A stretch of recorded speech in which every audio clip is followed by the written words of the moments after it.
இறை இயேசுவில் பிரியமுள்ள மாதா தொலைக்காட்சியின் அனைத்து நிகழ்ச்சிகளையும் ஆவலோடு பார்த்து கொண்டிருக்கிற அன்பு நேயர்கள் அனைவருக்கும் இனிய இரவு வணக்கம். இன்று நாம் அன்னை மரியாவின் விண்ணேற்பு பெருவிழாவையும் நமது இந்திய நாட்டின் சுதந்திர தின விழாவையும் கொண்டாடி மகிழ்ந்திருக்கிறோம்.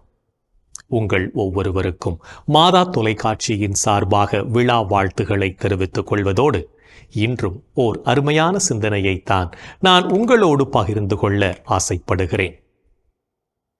ஆங்கிலேய அடிமைத்தனத்தில் கட்டுண்டு கிடந்த நம் நாட்டிற்கு சுதந்திரம் வாங்கி கொடுத்த தியாகச் செம்மல்களை நினைத்து பார்த்து நன்றி கூறி மகிழ்ந்திருப்போம். அவர்களின் தன்னம்பிக்கையும் விடாமுயற்சியும் தான் அவர்களை இந்த உலகிற்கு அடையாளம் காட்டியது என்பதை யாராலும் மறுக்க முடியாது. நாமும் நம் தாய் திருநாட்டை காக்க வேண்டும் என்ற எண்ணத்தை நம்மில் அவர்கள் விதைத்து சென்றிருக்கிறார்கள். எனவே நாமும் நமது நாட்டை காக்க முயற்சி எடுக்க வேண்டும். நாடு நமக்கு என்ன செய்தது என்ற கேள்விகளை நமக்குள்ளாக எழுப்புவதை தவிர்த்து நாம் நமது நாட்டிற்காக என்ன செய்தோம் என்ற கேள்விகளை நமக்குள்ளாக கேட்டு பார்ப்போம். சுதந்திர தின விழாவை யாருக்காகவோ கொண்டாடுகிற விழா என்ற எண்ணத்தை விடுத்து இது நமது விழா என்ற எண்ணத்தை நம்மில் புகுத்துவோம்.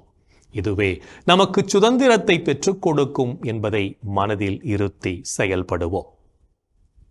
மலைப்பகுதியில் வாழ்ந்த சத்ரபதி சிவாஜி ஒரு சாதாரண சிறுவன். அவர் 17 வீரர்களை கொண்டு படை திரட்டி கோட்டையை 17 வயதிலேயே பிடித்து 35 வயதிற்குள் 20 கோட்டைகளுக்கும் மேல் பிடித்தார். வியப்பான வெற்றி பெற காரணம் அவருடைய தன்னம்பிக்கையும் விடாமுயற்சியும் தான் என்பதை யாராலும் மறுக்க முடியாது. இப்படிப்பட்ட நம்பிக்கை நம் சுதந்திர போராட்ட வீரர்களுக்கு இருந்ததால் தான் இன்று நாம் ஆர்ப்பரிப்போடு சுதந்திரத்தை ஆடிப்பாடி அனுபவித்துக் கொண்டிருக்கிறோம். அஞ்சா நெஞ்சமும் அசைக்க முடியாத தன்னம்பிக்கையும் கொண்ட சுதந்திர போராட்ட வீரர் வீர சாவர்க்கரை பார்த்து ஒருவன், ஆங்கிலேய ஆட்சியிலிருந்து நமக்கு சுதந்திரம் கிடைக்குமா? இது இயலுமா? இது நம்மால் முடியக்கூடிய காரியமா என்று சந்தேகத்தோடு கேட்க வீர சாவர்க்கரோ அவனை நோக்கி, நாளைய சுதந்திரம் நமது நாட்டிற்கு கண்டிப்பாக உண்டு. நீ வந்தால் உன்னோடு, நீ வராவிட்டால் நீ இல்லாமல், நீ தடுத்தால் உன்னையும் மீறி என்றாராம். நாமும் நாளும் தன்னம்பிக்கையோடும் விடாமுயற்சியோடும் வாழ்ந்து நாட்டின் நலனில் அக்கறை கொள்வோம். ஆடுவோமே பள்ளு பாடுவோமே, ஆனந்த சுதந்திரம் அடைந்து விட்டோம் என்று மகாகவி பாரதி பாடினார். சுதந்திர போராட்ட வீரர் வாவே சுப்பிரமணியம் கை தேர்ந்த குயவர் ஒருவரிடம் பாரத மாதாவின் படத்தை காட்டி அதே போல ஒரு பொம்மை செய்து தருமாறு கேட்டார். அந்த படத்தில் பாரத மாதாவுக்கு அணிகலன் எதுவுமில்லாமல் இமயமலையை சித்தரிப்பது போல மாதாவின் தலைமுடி பறந்து விரிந்து கிடந்தது. மகாகவி பாரதி அருகில் வந்து பார்த்தார். உடனே வாவேசு, பாரத மாதா அடிமைப்பட்டு கிடக்கிறாள், அவளிடமிருந்த செல்வத்தை எல்லாம் அந்நியர்கள் சுரண்டி கொண்டு போய்விட்டார்கள், அதனால் அணிகலன்கள் எதுவும் இல்லாமலேயே இருக்கட்டும் என்றாராம்.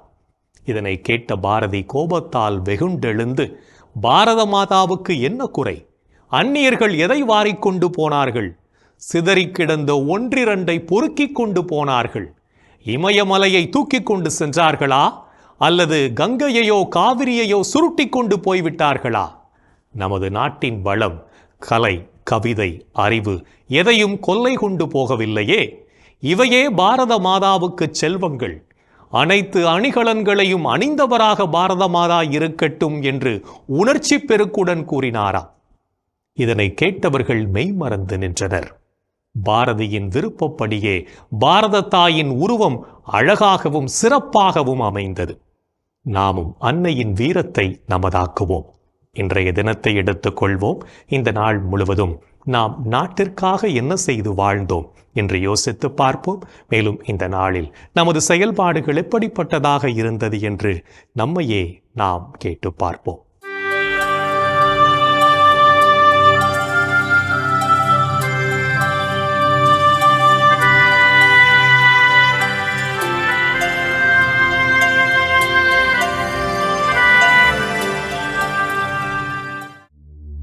இன்று நீங்கள் உங்கள் மனதை தூய்மையுடன் வைத்துக் கொண்டீர்களா? அமைதி அருளும் கடவுள்தாமே உங்களை முற்றிலும் தூய்மையாக்குவாராக. அவரே நம் ஆண்டவர் இயேசு கிறிஸ்து வரும்போது உங்களுடைய உள்ளம், ஆன்மா, உடல் அனைத்தையும் குற்றமின்றி முழுமையாக காப்பாராக.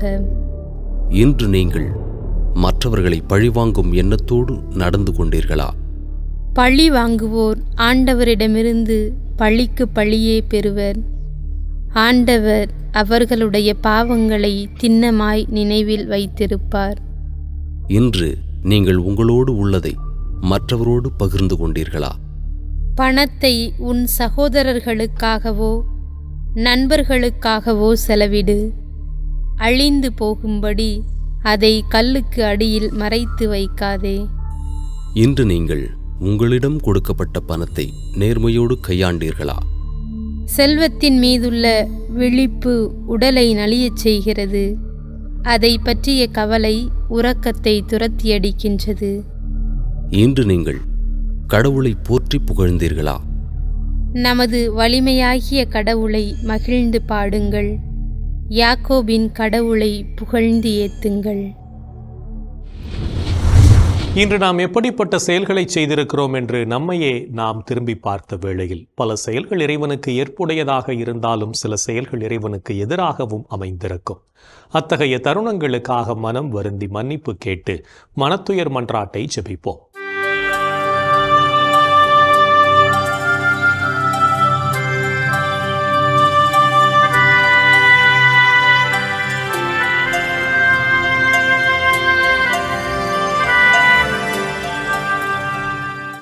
எல்லாம் வல்ல இறைவனிடமும் சகோதர சகோதரிகளே உங்களிடமும் நான் பாவி என ஏற்றுக்கொள்கிறேன். ஏனெனில் என் சிந்தனையாலும் சொல்லாலும் செயலாலும் கடமையில் தவறியதாலும் பாவங்கள் பல செய்தேன். என் பாவமே, என் பாவமே, என் பெரும் பாவமே. ஆகையால் எப்போதும் கன்னியான புனித மரியாவையும் வானதூதர் புனிதர் அனைவரையும் சகோதர சகோதரிகளே உங்களையும் நம் இறைவனாகிய ஆண்டவரிடம் எனக்காக வேண்டிக்கொள்ள மன்றாடுகிறேன். ஆமேன். மனத்துயர் மன்றாட்டை செபித்ததன் வழியாக இறைவனிடமிருந்து மன்னிப்பை பெற்றிருப்போம் என்ற நம்பிக்கையோடு இறை வேண்டலில் இணைவோம்.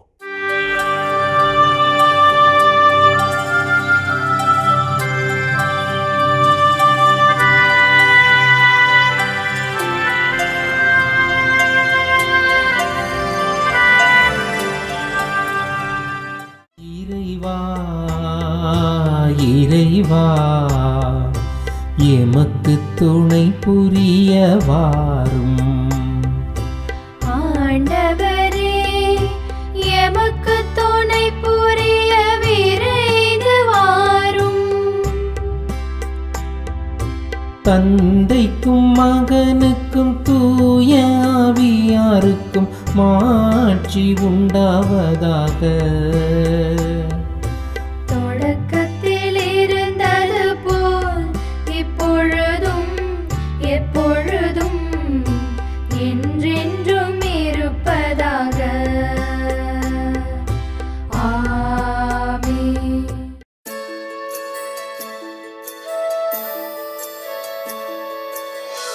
போயது பொழுது புகுந்தது இரவு, தூயனை உனது பொன்னடி தொழுதோ.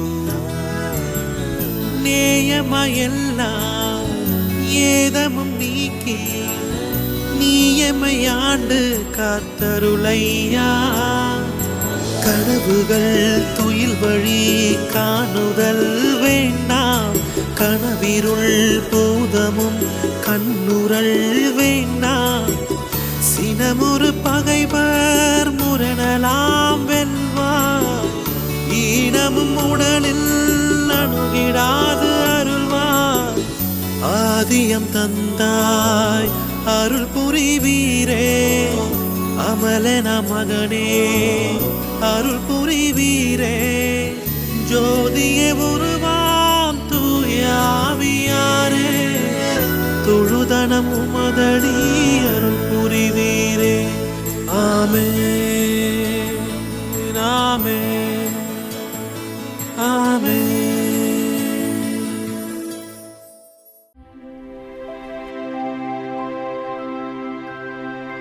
ஆண்டவரே ஆண்டவரே எனக்கு இறங்கி என் வேண்டுதலுக்கு செவி சாய்த்தருளும். ஆண்டவரே ஆண்டவரே எனக்கு இறங்கி என் வேண்டுதலுக்கு செவி சாய்த்தருளும்.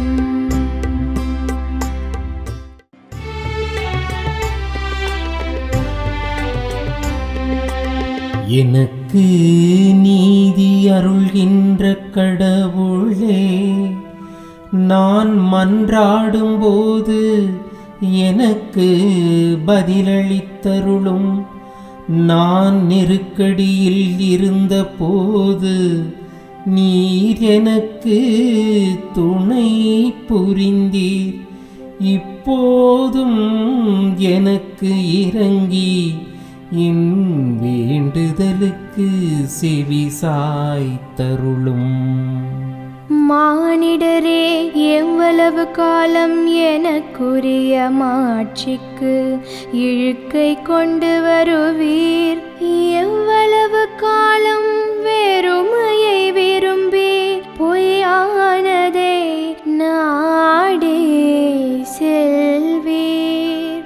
ஆண்டவர் என்னை தம் அன்பனாய் தேர்ந்தெடுத்துள்ளார் என்பதை அறிந்து கொள்வேன். நான் மன்றாடும் போது அவர் எனக்கு செவி சாய்க்கின்றார். சினமுற்றாலும் பாவம் செய்யாதீர். படுக்கையில் உங்கள் உள்ளத்தோடு பேசி அமைதியாயிருப்பீர். முறையான பலிகளை செலுத்துவீர். ஆண்டவரை நம்புவீர். நலமானதை எங்களுக்கு அருள யார் உள்ளர் என கேட்பவர் பலர். ஆண்டவரே, எங்கள் மீது உம் திருமுக ஒளி வீசச் செய்யும்.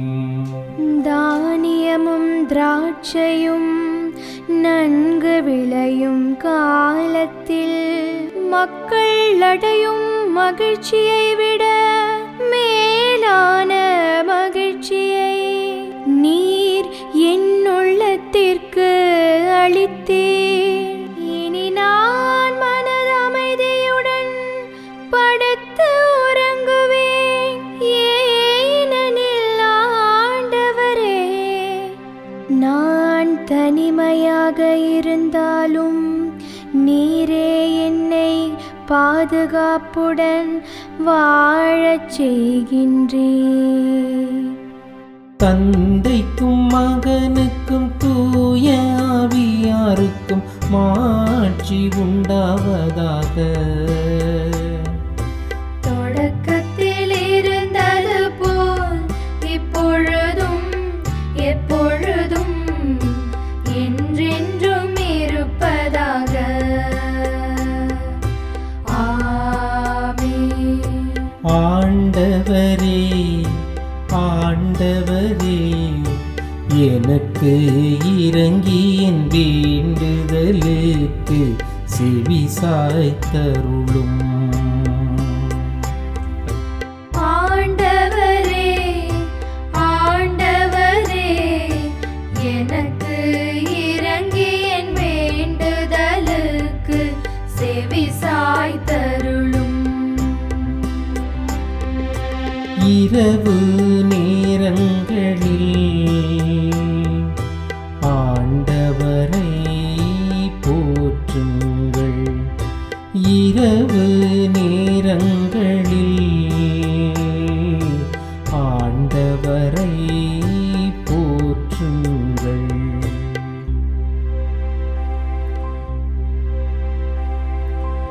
இரவு நேரங்களில் ஆண்டவரின் இல்லத்தில் பணி செய்யும் ஆண்டவரின் ஊழியரே, நீங்கள் அனைவரும் ஆண்டவரை போற்றுங்கள். தூயகத்தை நோக்கி கைகளை உயர்த்தி ஆண்டவரை போற்றுங்கள். விண்ணையும் மண்ணையும் உண்டாக்கிய ஆண்டவர் சீயோனிலிருந்து உங்களுக்கு ஆசி வழங்குவாராக. தந்தைக்கும் மகனுக்கும் தூய ஆவியாருக்கும் மாட்சி உண்டாவதாக. தொடக்கத்தில் இருந்தது போல் இப்பொழுதும் எப்பொழுதும் என்றென்றும் இருப்பதாக. ஆமென். இரவு நேரங்களில் ஆண்டவரை போற்றுங்கள். இரவு நேரங்களில் ஆண்டவரை போற்றுங்கள். இறைவனின் உடனிருப்பு இந்த இரவு பொழுதிலும் நம்மை பாதுகாத்து வழிநடத்தும் என்ற நம்பிக்கையை இறைவேண்டலின் வழியாக பெற்றுக்கொண்ட நாம் இப்போது நாளைய நற்செய்தி வாசகத்திற்கு செவிமடுப்போம்.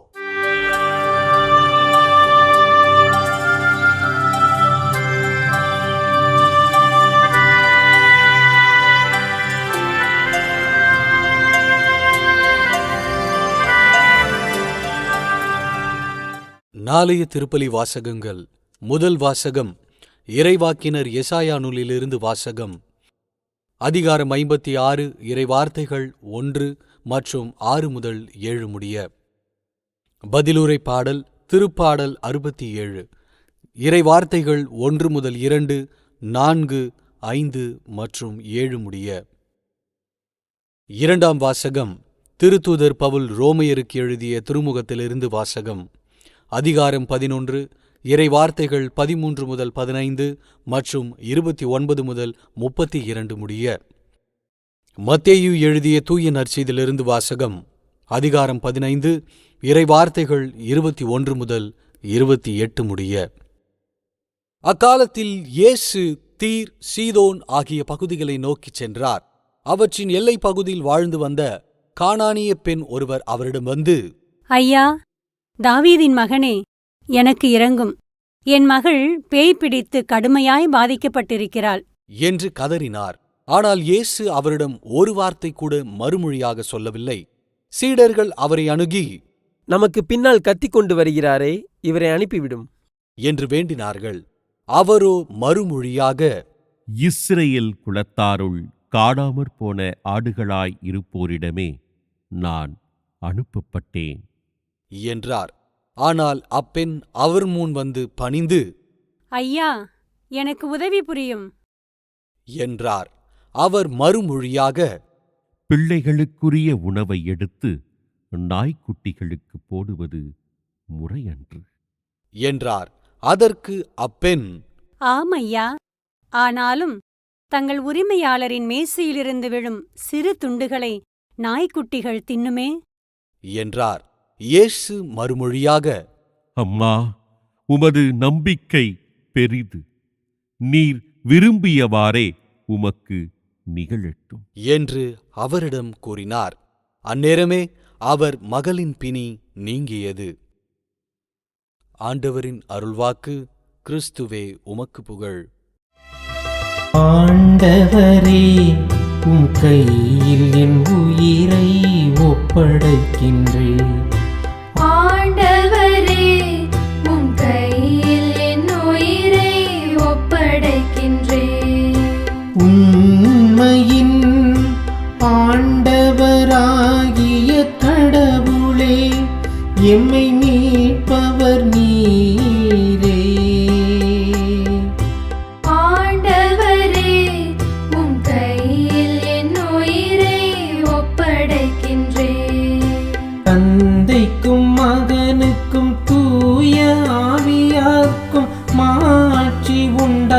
உண்டாவதாக. ஆண்டவரே உம் கையில் என் உயிரை ஒப்படைக்கின்றேன். நாம் அன்போடு மற்றவர்களின் குறைகளை எடுத்துக் கூறி அவர்களின் நல்வாழ்விற்கு உதவவும் இயேசுவின் கட்டளைகளை நமதாக்கவும் அழைக்கப்படுகிறோம். என்றும் நம் அன்பர் இயேசுவின் குரலுக்கு செவிமடுத்து வாழ்வோம் என்ற சிந்தனையோடு சிமியோன் பாடலில் இணைவோம்.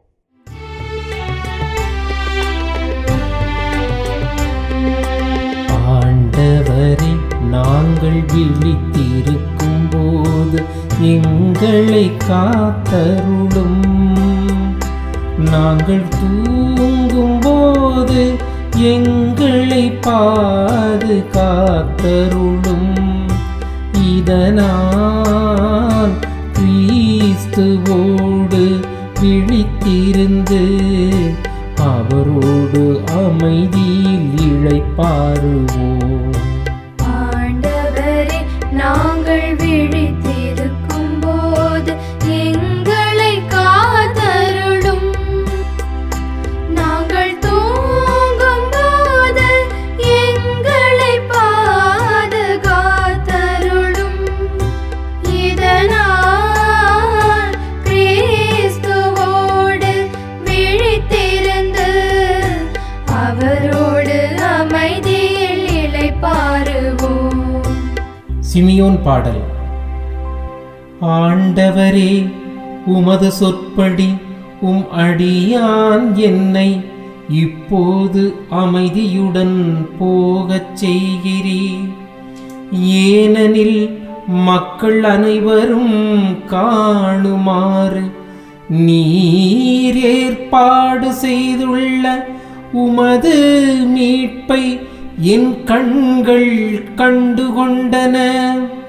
இம்மீட்பே பிற இனத்தாருக்கு வெளிப்பாடு அருளும் மொழி. இதுவேவும் மக்களாகிய இஸ்ராயேலுக்கு பெருமை. இஸ்ராயேலுக்கு பெருமை. தந்தைக்கும் மகனுக்கும் தூய ஆவியாருக்கும் மாட்சி உண்டாவதாக. தொடக்கத்தில் இருந்தது போல் இப்பொழுதும் எப்பொழுதும் என்றென்றும் இருப்பதாக. ஆமென்.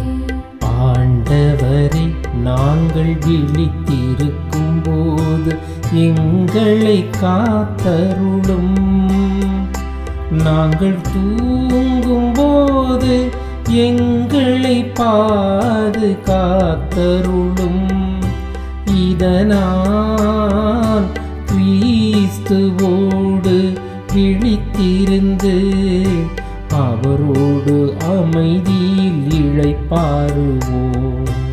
ஆண்டவரே, நாங்கள் விழித்திருக்கும் போது எங்களை காத்தருளும். நாங்கள் தூங்கும் போது எங்களை பாதுகாத்தருளும். இதனால் கிறிஸ்துவோடு விழித்திருந்து அவரோடு அமைதியில் இளைப்பாறுவோம். இறைவன் நம்மை ஒவ்வொரு நொடிப்பொழுதும் அற்புதமாய் வழிநடத்தி கொண்டிருப்பதை சிமியோன் பாடல் வழியாக உணர்ந்து ஜெபித்த நாம் இப்போது நாளைய புனிதரை பற்றி பார்க்கலாம்.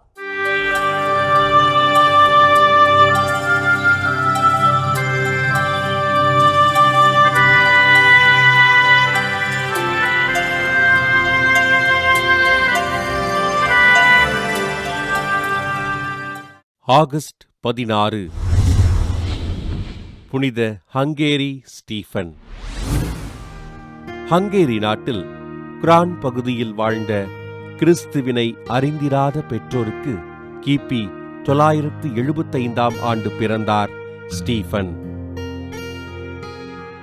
வைக் என்ற இயற்பெயரை கொண்ட இவர் கிறிஸ்துவினை ஏற்றுக்கொண்டு திருமுழுக்கு பெற்று தன் பெயரினை ஸ்டீஃபன் என்று மாற்றிக்கொண்டார். தன் 20 வயதில் பேரரசன் ஹென்ரியின் சகோதரியான ஜிசேலா என்பவரை திருமணம் செய்து கொண்ட இவர் ஹங்கேரி நாடு முழுவதும் மறைமாவட்டங்கள் மற்றும் பங்குகளை உருவாக்க பாடுபட்டார். திருத்தந்தை 2ஆம் சில்வஸ்டரின் அனுமதியுடன் ஹங்கேரியில் எண்ணற்ற ஆலயங்களை கட்டி எழுப்பிய ஸ்டீஃபன் மக்கள் திருவழிபாடுகளில் பங்கேற்க தேவையான அனைத்து வசதிகளையும் செய்தார். கிறிஸ்தவத்திற்கு எதிராக கலகம் ஏற்பட்டபோது அதனை அமைதிப்படுத்திய ஸ்டீஃபன் மக்கள் கிறிஸ்தவ விழுமியங்களை புரிந்து கொண்டு மனம் திரும்ப துணை புரிந்தார். ஆலயங்கள் மற்றும் அருட்பணியாளர்களை மக்களே பாதுகாத்து பராமரிக்க வேண்டும் என்று கூறிய ஸ்டீஃபன் திருத்தந்தை 2ஆம் சில்வஸ்டர் அவர்களால் கிபி 1001ஆம் ஆண்டு ஆகஸ்ட் 17ஆம் நாள் ஹங்கேரி நாட்டின் அரசராக உயர்த்தப்பட்டார். கிறிஸ்தவ அரசர்களுக்கெல்லாம் முன்மாதிரியாக விளங்கி ஆண்டவரின் பணிகள் அனைத்தும் மக்களுக்கு சேர வேண்டும் என்று உழைத்த ஸ்டீஃபன் கிபி 1038ஆம் ஆண்டு ஆகஸ்ட் 15ஆம் நாள் விண்ணகம் சென்றார். ஹங்கேரி நாடு முழுவதும் கிறிஸ்தவ நாடாக மாற வேண்டும் என்பதற்காக கடினமாக உழைத்த அரசர் ஸ்டீஃபனை திருத்தந்தை 7ஆம் கிரகோரியார் கிபி 1083ஆம் ஆண்டு புனிதராக உயர்த்தி குழந்தைகள் மரணத்திற்கு எதிரான பாதுகாவலராக அறிவித்தார். ஹங்கேரி புனித ஸ்டீஃபன் திருவிழாவினை கொண்டாடுகின்ற நாம் குழந்தைகளுக்கு எதிராக செயல்படுகின்றவர்கள் மனம் திரும்ப வேண்டும் என்று ஜெபிப்போம். புனிதர்கள் ஒவ்வொருவரும் தங்களது வாழ்க்கையின் மூலம் இறைவனுக்கு சான்று பகர்ந்து வாழ்ந்தவர்கள் என்பதை உணர்ந்தவர்களாய் நாமும் அவர்கள் வழியில் வாழ்ந்து இறை வழியில் பயணிப்போம் என்ற நம்பிக்கையோடு நாளைய தினம் நாம் செய்யும் செயல்களில் நீதியை கடைபிடிப்போம். என் அன்பு சகோதரனே சகோதரியே, கடவுள் நம்மை எவ்வளவு அதிகமாக அன்பு செய்கிறார், நம்மை எவ்வளவு அதிகமாக தன் அன்பின் கரங்களால் தொட்டு வழிநடத்தி கொண்டிருக்கிறார் என்பதை இன்றைய நாளில் நாம் பல நேரங்களில் உணர்ந்திருப்போம். இந்த கிருபைக்காய் கடவுளுக்கு நன்றி சொல்வோம். நமது திருச்சபையை வழிநடத்தி கொண்டிருக்கின்ற நம் திருத்தந்தை அவர்களுக்காக நாம் உருக்கத்தோடு மன்றாடுவோமா? எங்கள் அன்பே உருவான இயேசு ஆண்டவரே, பேதுரு அவர்களை நீர் தேர்ந்தெடுத்து உமது திருச்சபையினுடைய அனைத்து அதிகாரங்களையும் அதனை வழிநடத்தக்கூடிய ஆற்றலையும் நீர் அவருக்கு கொடுத்து அவர் வழியாக நீர் திருத்தந்தைகளை நீர் தேர்ந்தெடுத்து இந்த திருச்சபையை வழிநடத்தி கொண்டிருக்கின்ற கிருபைக்காய் உமக்கு நன்றி சொல்கிறோம். எங்களது திருத்தந்தை அவர்களை நீர் ஆசீர்வதித்தருளும், அவருக்கு நல்ல உடல் உள்ள சுகத்தை கொடுத்தருளும், அவர் எடுக்கின்ற ஒவ்வொரு முயற்சியையும் நீர் ஆசீர்வதித்தருளும், அவர்கள் செய்கின்ற ஒவ்வொரு பயணத்திலும் அவருக்கு துணை வாரும். இந்த திருச்சபைக்கு தேவையான ஒவ்வொரு காரியத்தையும் உமது அருளாலும் ஆவியாருடைய வழிநடத்துதலாலும் அவர் சிறப்பாக செய்து உமக்கு சான்று பகரக்கூடிய சக்தியை எம் திருத்தந்தை அவர்களுக்கு நீர் நிறைவாக கொடுத்துள்ளும். எங்கள் அன்பு தாயே, ஆரோக்கிய அன்னையே, எங்களது திருத்தந்தை அவர்களுக்காக நீங்கள் தொடர்ந்து பரிந்து பேசுங்கள் அம்மா. இந்த ஜபங்களையெல்லாம் எங்கள் ஆண்டவராகி இயேசுவே உமது வல்லமையான திருநாமத்தின் வழியாக உம்மை கெஞ்சி மன்றாடுகிறோம். ஆமென். என்றும் வாழும் உயிருள்ள இறைவன் தந்தை, மகன், தூய் ஆவியார் நாம் அனைவரையும் நிறைவாக ஆசீர்வதிப்பாராக. ஆமென். இந்த ஜெபத்தின் வழியாக இறை அன்பிலும் அரவணைப்பிலும் நாம் நலமோடு வாழ்ந்து கொண்டிருக்கிறோம் என்பதை உணர்ந்திருப்போம். இறை அருளும் ஆசீரும் என்றும் நம்மில் தங்கும். அன்னை மரியாவும் நமக்காக இறைவனிடம் பரிந்து பேசி நம்மை கரம் பிடித்து வழிநடத்துவார் என்ற நம்பிக்கையோடு அவரின் துணை வேண்டி இந்த நிகழ்வை நிறைவு செய்யலாம். Good night.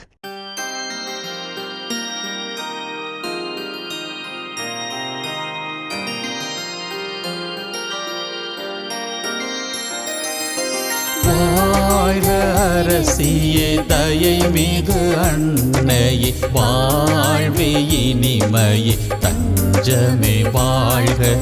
தாயகம் இழந்த ஏவையின் மக்கள் தாயே என்றும்மை கூவி அழைத்தோ.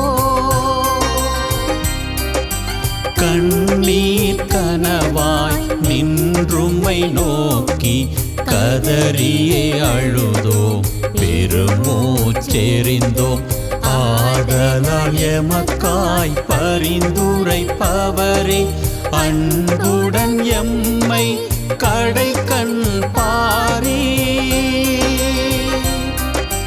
உம் திருவயிற்றின் கனியாம் இயேசுவை இம்மை வாழ்வின் இறுதியில் காட்டுவின் கருணையின் உருவே, தாய்மையின் கனிவே, இனிமையின் அன்னை மரியா